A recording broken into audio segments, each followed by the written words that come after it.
Assalamualaikum warahmatullahi wabarakatuh.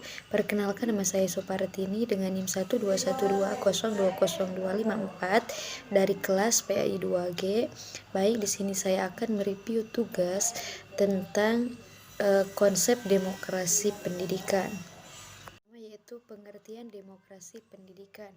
Nah, menurut Kamus Besar Bahasa Indonesia, demokrasi diartikan sebagai suatu gagasan atau pandangan hidup yang mengutamakan persamaan hak dan kewajiban serta perlakuan yang sama bagi seorang warga negara. Dalam pendidikan, demokrasi ditujukan dengan memusatkan perhatian serta usaha pada si anak di dalam keadaan sewajarnya atau integrasi kesehatan, keadaan sosial, dan sebagainya. Di kalangan teman siswa dianut aktif tuturi handayani atau suatu sikap demokratis yang mengakui hak si anak untuk tumbuh dan berkembang menurut kodratnya. Nah, dengan demikian, tampaknya demokrasi pendidikan merupakan pandangan hidup yang mengutarakan persamaan antara hak dan kewajiban serta perlakuan yang sama di dalam berlangsungnya proses pendidikan antara pendidikan dan anak didik, serta juga dengan pengelola pendidikan. Oleh karena itulah, demokrasi pendidikan dalam pengertian yang lebih luas yaitu serta patut serta dianalisis sehingga memberikan manfaat dalam praktik kehidupan dan pendidikan. Nah, yang paling tidak mengandung hal-hal sebagai berikut, yaitu yang pertama, rasa hormat terhadap harkat sesama manusia.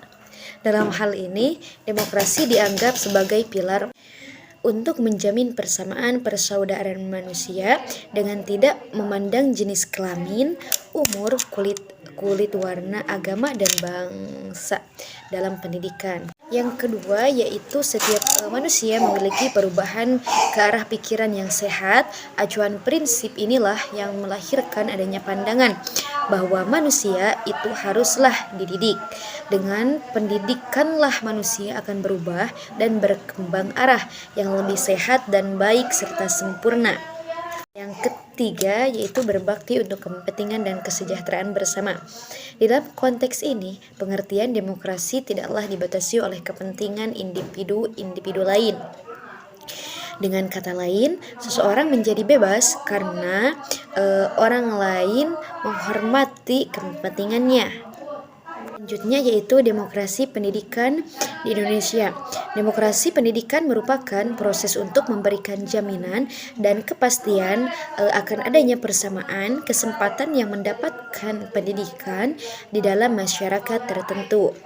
Nah, pelaksanaan demokrasi ini di Indonesia pada dasarnya telah dikembangkan sedemikian rupa dengan menganut dan mengembangkan proses demokrasi dalam pendidikannya, terutama setelah diproklamasikannya kemerdekaan hingga sekarang. Pelaksanaan tersebut telah diatur dalam perundang-undangan yang berlaku di Indonesia, di antaranya yang pertama, pasal 31 Undang-Undang Dasar 1945 ayat 1, yaitu tiap-tiap warga negara berhak mendapatkan pengajaran. Yang kedua, ayat 2, pemerintahan mengusahakan dan menyelenggarakan satu sistem pengajaran nasional yang diatur dengan undang-undang. Dengan demikian, di negara Indonesia, semua warga negara diberikan kesempatan yang sama untuk menikmati pendidikan.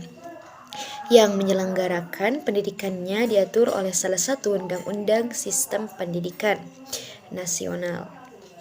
Nah, oleh karena itu, sudah saatnya pendidikan yang demokratis diwujudkan agar generasi yang lahir dari sistem pendidikan di Indonesia bukanlah generasi yang pasif, melainkan aktif, generasi yang kritis bukan krisis, dan generasi yang selalu inklusif bukan eksklusif. Pendidikan yang bertujuan untuk memanusiakan manusia harus diterjemahkan ke dalam praktik yang demokratis, bukan otoritarian. Selanjutnya yaitu kepemimpinan demokrasi pendidikan. Kepemimpinan ialah suatu kemampuan di dalam diri seseorang untuk memimpin dan mempengaruhi orang lain dalam hal bekerja, di mana tujuannya ialah untuk mencapai target yang telah ditentukan demi keberhasilan suatu organisasi. Sedangkan pengertian dari pemimpin ialah seorang yang memberi kepercayaan sebagai ketua dalam suatu sistem organisasi. Jadi kesimpulannya adalah paradigma pendidikan yang mengarah pada era demokrasi banyak memberikan konsekuensi logis dalam mempersiapkan kondisi di masa transisi budaya. Masyarakat yang mengalami situasi demokrasi umumnya lebih menghargai perbedaan pandangan dan keberagaman status sosial. Kekuatan dan keunggulan yang konvertitif di masa depan bukan milik suatu bangsa atau negara, melainkan adalah hak semua bangsa di dunia ini. Sekian yang dapat saya sampaikan. Mohon maaf bila masih banyak kesalahan dan kekurangan. Billahi taufiq wal hidayah. Wassalamualaikum warahmatullahi wabarakatuh.